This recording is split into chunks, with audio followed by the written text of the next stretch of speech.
তারা কেন অস্ত্রগুলো যে লুটপাট করছে, তারা কী মনে করছে? বাড়িতে নিয়ে শোকেসে সাজায় রাখার জন্য? তত করে না রে ভাই। অস্ত্রগুলোকে কেন চুরি করে? ব্যবহার করার জন্যই তো।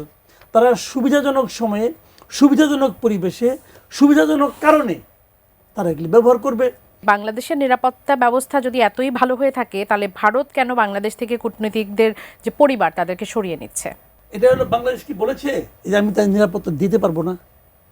যেমন ধরেন আপনি প্রথমে বলছিলেন না ক্রিকেটের কথা, ক্রিকেটে মাহফুজকে মুস্তাফিজকে কিন্তু ওরাই বাদ দিয়ে দিছে।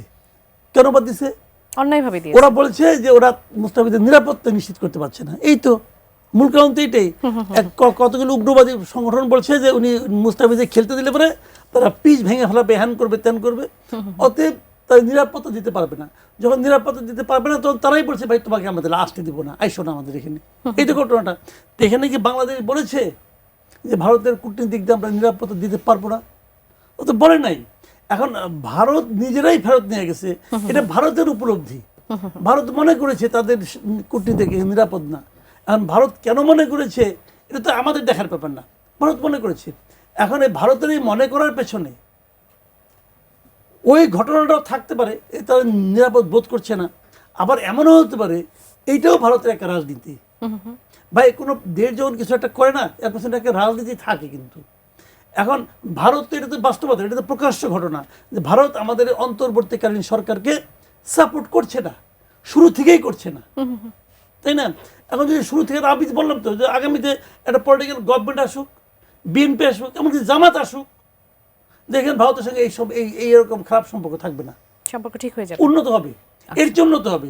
আওয়ামী লীগের মতো হয়তো হবে না, কারণ আওয়ামী লীগের মতো হবে না। আওয়ামী লীগ যা দিয়েছে এটা তো কেউ দিবে না।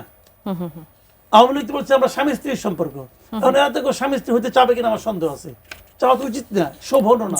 ভাই এটা একেবারে রিলেটেড একটা প্রশ্ন। আইন শৃঙ্খলা পরিস্থিতি নিয়েই যেহেতু বলছিলাম, আমাদের উপদেষ্টা তো বারবার আসলে আশ্বস্ত করছেন যে আইন শৃঙ্খলা পরিস্থিতি অনেকটা ভালো আছে, কিন্তু বারবার প্রশ্ন উঠছে যে যে পরিমাণ অস্ত্র লুট হয়েছিল সেগুলো আসলে উদ্ধার হয়েছে কিনা। সেখান থেকে সরকার বলেছে যে লুট হওয়া 63% অস্ত্র এবং 52% গোলা বারুদ উদ্ধার হয়েছে, 1360টি অস্ত্র উদ্ধার হয়নি। এই মানে আমরা যখন আসলে ভোটের প্রশ্ন করছি তখন এই পরিস্থিতিকে আইন শৃঙ্খলার ব্যাপারে আশ্বস্ত করছে ভোটারদের যে নিরাপদে ভোট দিতে পারবে। এখন অস্ত্র যারা নিয়ে গেছে তারা কেন অস্ত্রগুলো যে লুটপাট করছে, তারা কি মনে করছে? বাড়িতে নিয়ে শোকেসে সাজায় রাখার জন্য? তত করে না রে ভাই। অস্ত্রগুলোকে কেন চুরি করে? ব্যবহার করার জন্যই তো। তারা সুবিধাজনক সময়ে, সুবিধাজনক পরিবেশে, সুবিধাজনক কারণে তারা এগুলি ব্যবহার করবে। এখন এই নির্বাচনে তারা ব্যবহার করবে কিনা এটা আমি জানি না। মনে করেন আমার পকেটে, আপনার সঙ্গে বেশি আলাপ করতেছি, আমার পকেটে আপনি জানেন একটা পিস্তল আছে, আছে তো? এখন আমি কখন ব্যবহার করি আপনি জানেন না। আপনি কিন্তু সবসময় সতর্ক থাকবেন। যখন দেখবেন আমি ডান হাতের দিকে নিছি তখন আপনি একটু শক্ত হয়ে যাবেন। ডান হাত ওদিকে নিলে কোনো অস্ত্র বাই করবো নাকি, বুঝলেন? তো এখন জিনিসটা কি হলো, অস্ত্র তাদের কাছে আছে, তারা যা কিছুই করুক না কেন আমাদের সবসময় কিন্তু এক ধরনের আতঙ্ক আমার মধ্যে তৈরি করবে। এখন এর মধ্যে আমাদের উপদেষ্টা উনি আবার বললেন, উনি গ্যারান্টি দিয়ে বলতেছেন এই অস্ত্র নাকি ব্যবহার করবে না।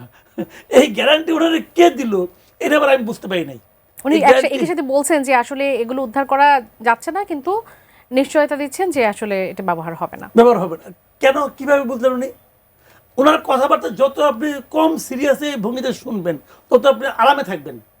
ওনার কথা যদি আপনি সিরিয়াসলি শুনেন না, আপনি অস্থির হয়ে যাবেন যে লোকটা বলে কি, মানে উনি কিভাবে কি বলেন আমি কিছু বুঝি না ভাই, বিশেষ করে আমি বুঝি না। উনি বলতেছেন তো এখন অস্ত্র বাইরে আছে, অস্ত্র কি ভদ্রলোকের কাছে আছে? না, উনি তো বলেছেন অস্ত্র পানিতে ফেলা হয়েছে, এজন্য উদ্ধার করা যাচ্ছে না। কে কোথায় বলেছে?